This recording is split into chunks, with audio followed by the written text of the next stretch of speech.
Welcome. Today I'm going to do a double page layout, and I found these photos from in June on the farm.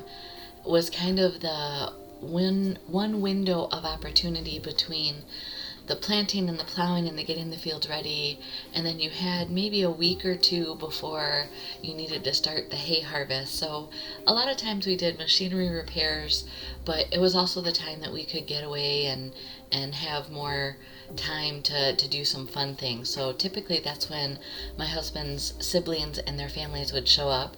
This particular year my husband was actually in Hong Kong, but my father-in-law was there, and so I helped him host the family, and we often did a bonfire and s'mores each night. So that's what those photos are for. So then I went through, and how I've been creating layouts lately is I find my photos, I find the papers that work with the photos, and then I pull out the things that I want to work with as far as embellishing, decorating, and making the layout. So that's what I'm showing here. These simple leaves, the card front die cuts, I thought would be fun to cut some pattern or some papers and give them some texture. I went ahead and matted all of my photos, and the one photo I did on a separate color here, this one of my sister-in-law, because it was a scrap and it fit perfectly. So I thought, you know what, I remember when we used to fold these down and tie little ribbons at the top of them. So that's exactly what I did here. I distressed the edges of all the photo mats, all the papers, and now I'm just using my crocodile and my fingers to kind of do a rough measurement so that I have two holes spaced in the middle of this. And then I found it's kind of a hemp feel. It's not a smooth twine by all, but it's a twill in that it's two different colors. And I thought that the colors just work perfectly with the cardstock stripe base. The papers are coming from a Close to My Heart campaign they did back in the spring of 2022 called Hope and Kindness. And I pulled in cinnamon, it's a retired Close to My Heart color now, cardstock, because it just matched my brother-in-law's shirt so much. And those colors, those rich warm tones, totally went with the colors in Hope and Kindness. So now I'm just auditioning some different papers and trying to see what I want to use. That dark green was great, but because it matched the photo mats, it was just too much of a good thing. Again, I just have scraps, so I'm going more trying to find a color feel versus the actual pieces.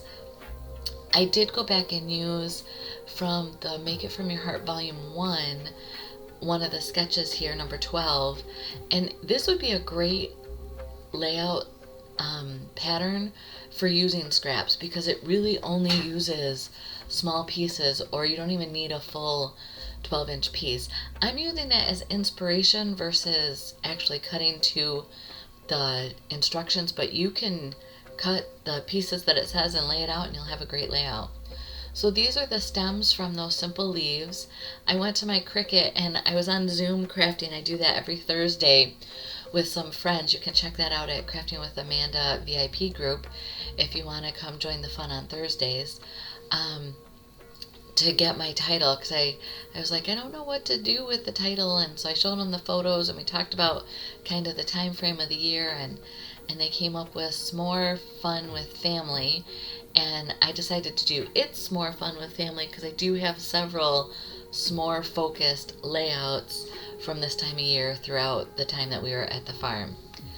And it's funny, the shirt that Aubrey has on is the same color shirt, it didn't change, but the lighting made it from a pale pink to a dark pink, which is again one of the reasons why I chose the colors in the Hope and Kindness collection.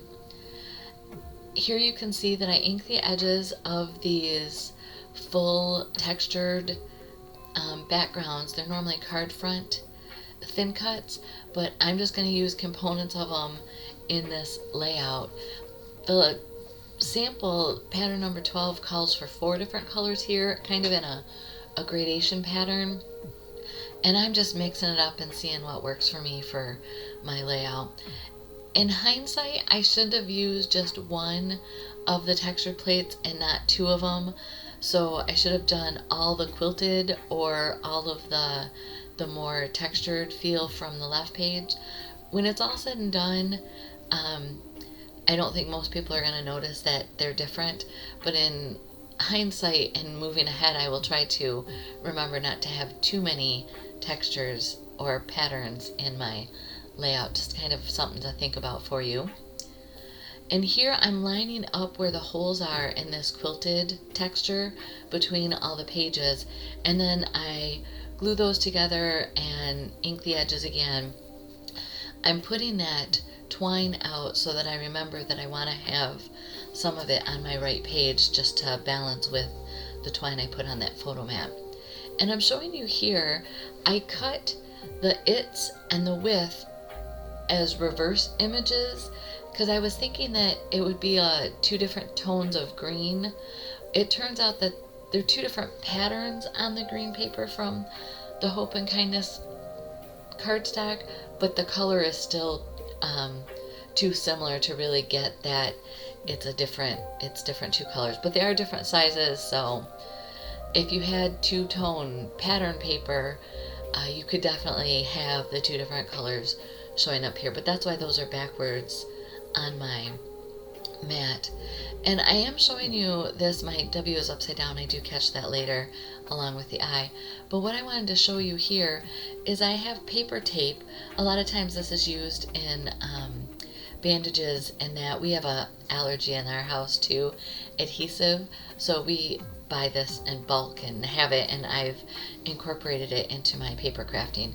But to make sure that it doesn't rip the cardstock, the color off of this cardstock, you saw that I went ahead and put it down onto my towel, my microfiber towel, just so that it takes some of that initial stickiness off. And then being careful, because I don't want to turn up any of the corners, I'm just pulling that right off the mat, and I put these on that board here, as you can see. And this way I can kind of move the words around and play with the placement of them without damaging the photos, without damaging the papers. It's kind of like some people take stickers and take the stickiness off the back so that they can move them around. This is what I do with my titles and words when I've cut them on the Cricut, or even with die cuts. It makes it easier to play with them. And what I'm going to do here, I don't know if you've noticed, but the it isn't the same angle as the width.